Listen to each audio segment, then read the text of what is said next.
Hi guys, today we're going to make a beautiful kimchi and short rib dish. We're going to make our own kimchi and use it to cook and glaze the short rib. Then we'll serve it with king mushroom, a kimchi cream and a delicious kimchi sauce. So, let's begin. First the kimchi. Start by cutting a Napa cabbage in half and remove the core. Now cut both halves in big chunks. Transfer it into a colander and wash the cabbage well under cold water. Then let it drain well. Once it has drained, add a generous amount of kosher salt and mix this well. Now the salt will break down the cells of the cabbage, which will allow a lot of liquid to leave the cabbage. And as you can see, it happens quite fast.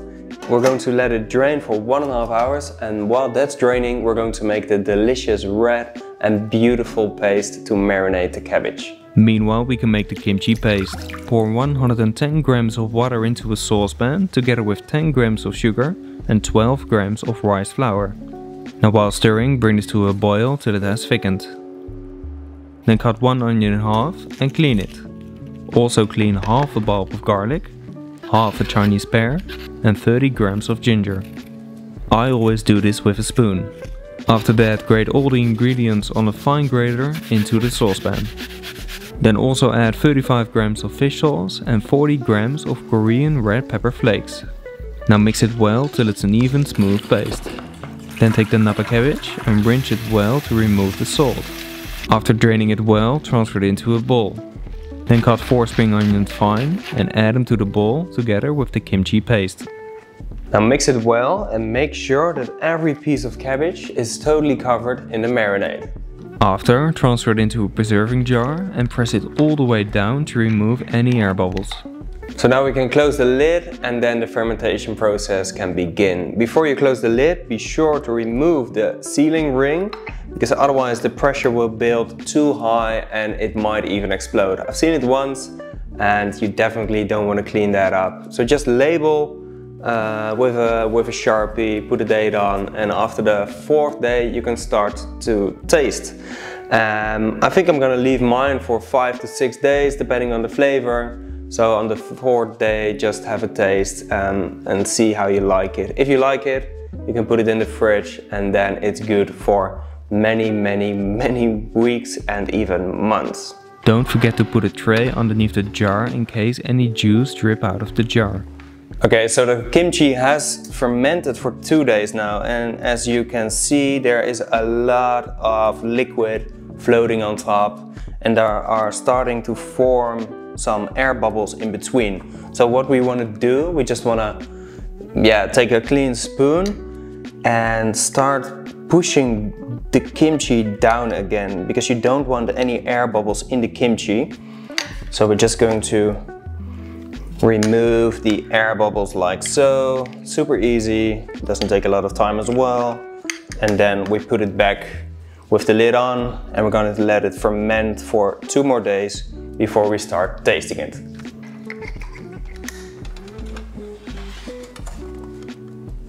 So the kimchi is done and we're just going to have a little taste to see what the flavor is. Super delicious.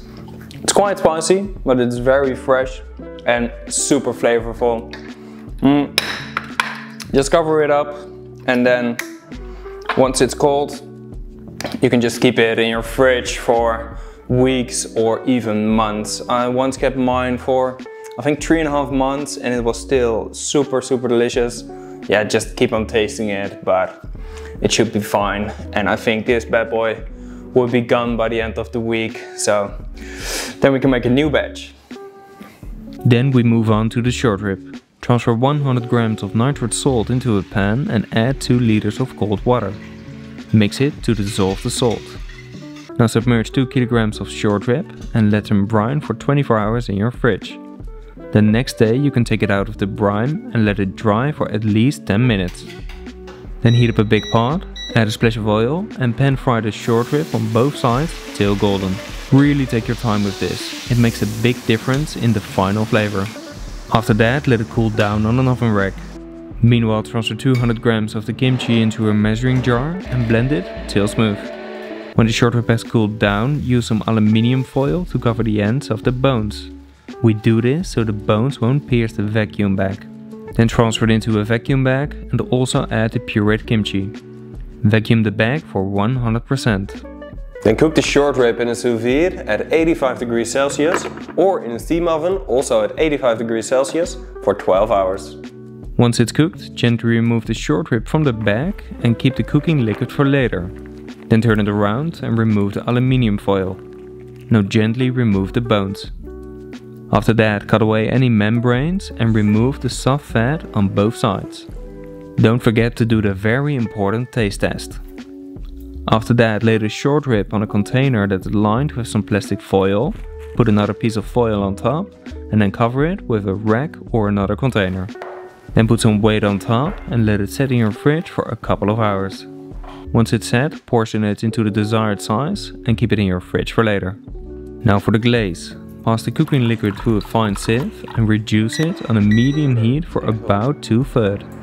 Now transfer some kimchi into a blender and blend it till smooth. Then pass it through a fine sieve and use it to season the reduced liquid. You'll end up with a beautiful thick glaze. Then for the kimchi cream. First, roughly chop 400 grams of mushrooms. I use bottom mushrooms, oyster mushrooms and shiitake mushrooms. Then heat up a big pot, add a splash of oil and pan fry the mushrooms with a generous amount of salt. Once a golden brown color starts to form, add around 4 tablespoons of the kimchi and 200 grams of coconut cream. Reduce it till all the liquid is almost gone and then transfer it into a blender. Then blend it till smooth. Once it's smooth, add a knife tip of santan gum and blend it for another minute.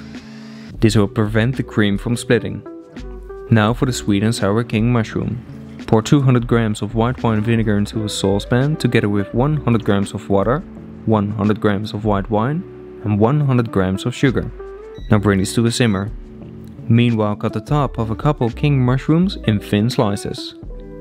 Once the sweet and sour is hot, turn off the heat, add the slices and let it cool down out of the fridge. Then for the pan-fried king mushrooms, you need to take some smaller ones and cut them in half. Now use a sharp knife to cut a cross pattern into the flat side. As a final prep, lay some winter purslane on a piece of lunch chive and use it to bind the winter purslane together. Then tidy up the bottom and keep them in your fridge for later. Now we can start to finish the dish. First, pour some oil in a hot pan and pan fry the short rib on both sides till golden. When golden, transfer them on a metal tray and cover them all around with the glaze. Bake them for another 5 minutes at 110 degrees Celsius. Meanwhile, add a drizzle of oil in a hot pan and place the king mushrooms flat side down in the pan. Now season with salt and pan fry them till they start to color. Then add a nut of butter and pan fry till golden brown. Now take the hot kimchi cream and use a round cutter to make a circle on the plate.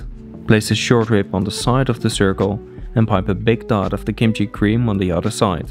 Then cover the top of the short rib with the sweet and sour mushroom, place the pan-fried king mushroom on the cream and decorate it with the winter purslane. Now finally I serve it with some of the kimchi glaze that I've made a bit thinner with some beef stock. Okay guys, that's it for today. I know it's a bit of a different ending than normal. I lost the footage of the ending actually and of the whole tasting. Just trust me, the dish was super tasty, textures were great and I think overall it just looked very beautiful. I'm actually in Singapore now, otherwise I would have just made another dish and tasted it again, but I'm in Singapore for a very special video with an amazing chef. That's going to be the next video as well, so stay tuned for that. I can see the restaurant of the chef, it's gonna be amazing and I hope to see you next time. See you guys, bon appétit.